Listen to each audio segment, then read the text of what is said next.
Hey, this is John Ortberg, and we're walking together through the journey of Advent, learning to live with a posture and attitude, a spirit of radical acceptance. And that really is rooted in Advent. Advent is a time that we're not just looking forward to Christmas. We think about when God came to us in the person of Jesus. We also, in particular, think about when He will come back again, so that our posture of acceptance is rooted not just in psychological self-management, but in hope, in the promise that God is the one that's going to set things right, not us. And that's why I can live with a yes to God, with a yes of acceptance to other people, towards suffering in my life, towards my own emotions, towards my own unwanted circumstances. I can say yes to them all because I believe God is at work and will one day redeem. And even in the midst of that, Jesus comes to me and to you. Let earth receive your King, and every heart prepare him room, and that's what we do. And I have two words for you today in this little step of Advent, and those words are grace and truth. You might remember at the very beginning of the Gospel of John, it says, the Word became flesh. That is, the eternal God, the Creator, the reason behind all that is, took on a human body, a human form, a human life, became one of us. And we beheld his glory. When he became like us, he did not give up his glory. We actually saw his glory, his willingness to serve, his willingness to come in weakness. And we beheld his glory, the glory of the only begotten, the unique expression of the Father. Who else, what other kind of God would do something like this? And then John says, full of grace and truth. And now those are the two words precisely that we need. And Jesus is not just marked by them, he is full of them. He could contain no more. Grace and truth. There's a writer of a book that's all about radical acceptance that says that in order to live with a posture of radical acceptance towards life, with the kind of peace and freedom and ease that comes with that orientation, two dynamics are required. Two needs must be met. And the first one is, I must live with a full, deep awareness of reality. I cannot live with a posture of radical acceptance unless I'm honest about what it is that needs to be accepted. And one of the great difficulties is I push away from that. I try to deny reality. I don't want to look at it. And so when I failed back when I was a grad student, I forget all about that failure until many, many years later, my advisor reminds me, remember when you got a really bad review for this? When I fail in my work, I don't want to hear about it. I push back about it. I go into defensive posture. Don't tell me about it. I don't want to think about it. When I fail as a dad, when I fail as a husband, I want to be able to imagine that it wasn't my fault, that it was something else. And so in order to fully accept something, I actually have to be willing to look at the reality of it and take it in fully, not defend, not deny, not embellish, not exaggerate, not minimize, not justify. I must want to see reality as it is. And that's a hard thing. That's a hard thing not only for us as individuals, but for whole societies.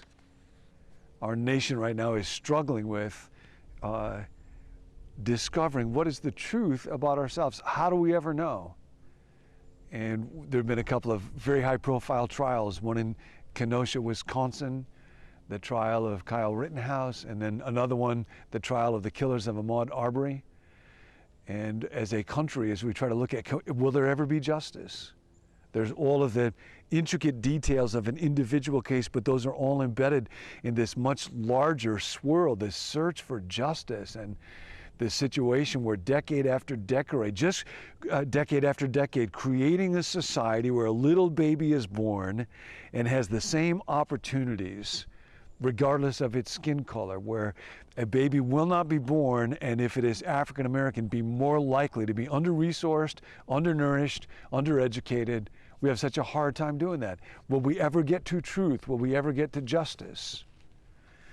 There's a wonderful passage in a book called Rules of Civility by Amor Towles, where the narrator is living in a world where there are all these ambiguities. What's the truth about me and about the people around me? And will justice ever come? And does anybody even know what it would look like? And then there's a couple of paragraphs in here that say this. The author finds herself reading Agatha Christie books. And she says, the reason why I'm so drawn to them is, in Agatha Christie's universe, everyone eventually gets what they deserve. Inheritance or penury, love or loss, a blow to the head or the hangman's noose. In the pages of Agatha Christie's books, men and women, whatever their ages, whatever their caste, are ultimately brought face to face with a destiny that suits them. That's truth, that's reality, that's justice. Perrault and Marple are not really central characters in a traditional sense. They are simply the agencies of an intricate moral equilibrium that was established by the primary mover at the dawn of time. And that, of course, would be God. For the most part, in the course of our daily lives, we abide the abundant evidence that no such universal justice exists. Like a cart horse, we plod along the cobblestones, dragging our master's wares, with our heads down and our blinders in place, waiting patiently for the next cube of sugar. But there are certain times when chance suddenly provides the justice that Agatha Christie promises. We look around at the characters cast in our lives, our heiresses and gardeners, our vicars and nannies, our late arriving guests who are not exactly what they seem, and discover that before the end of the weekend, all assembled will get their just deserts. It is a striking thing. A Christian mystery writer in our time, P.D. James, has talked about how often people who write mysteries in the crime genre are disproportionately Christian. Dostoevsky in Crime and Punishment, we've talked about before. G.K. Chesterton with his Father Brown mysteries. Dorothy Sayers' Lord Peter Wimsey mysteries. John Grisham says that his most important event in life was coming to faith in Jesus Christ. Taught Sunday school at a Baptist church. We believe that because God became flesh, that justice, truth, reality will one day prevail. But then one last sentence in this little passage. But when we do so, we rarely remember to count ourselves among their company. We look around and discover that before the end of the weekend, all assembles will get their just deserts, but we rarely remember to count ourselves. And we also are going to receive justice. And that's why the other word is grace.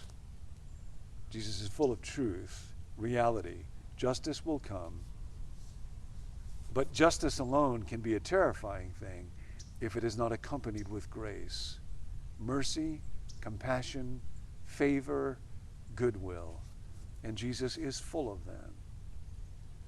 And it is because he is the one who is full of grace and truth that he lives in utter freedom and is able to be present in love for people. And that's what I want to work on today. That's what I want to invite you to work on today. In any situation, bring the courage to face reality. What is it I'm thinking, feeling? What's going on in that other person? What is my circumstance? In a spirit of grace, I am loved by God. Now, when you do this, what happens is you are free from the need to impress or get the approval of other people, but you are free to give them love. And the psychological word for this is then you're differentiated. That is to be a fully mature, functional individual, no longer enmeshed, no longer caught up with, vulnerable to the contagions of toxic emotions, anxiety, fear, sin. And we see this above all in Jesus.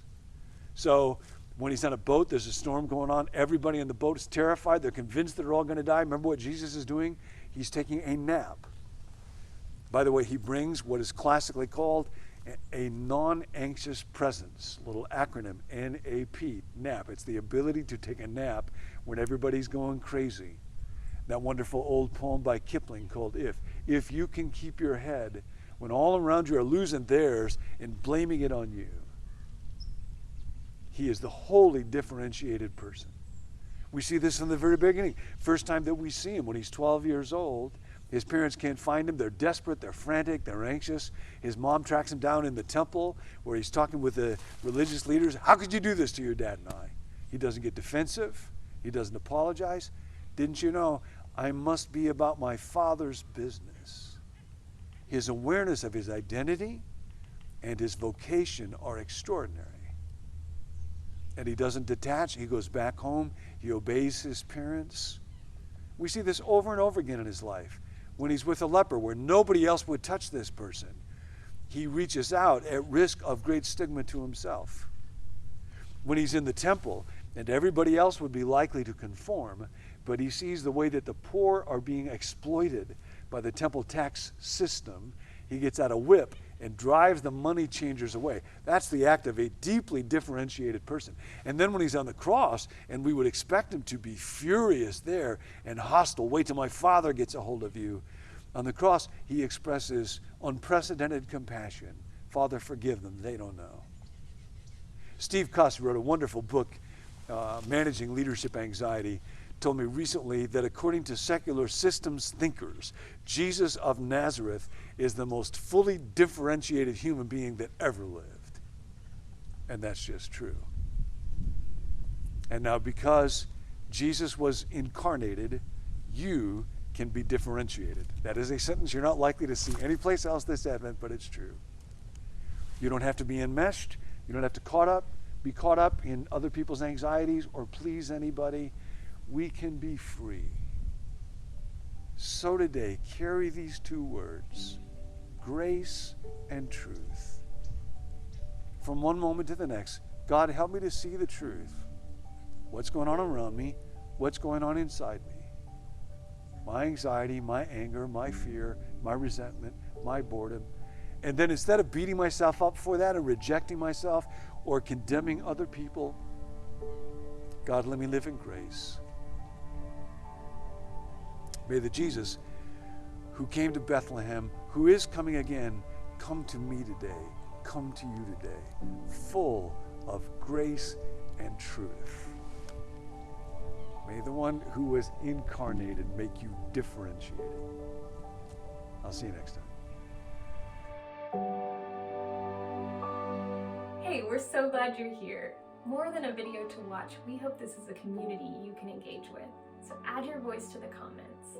You can subscribe to our YouTube channel, follow us on Instagram, or join our Facebook group, becomenew.me.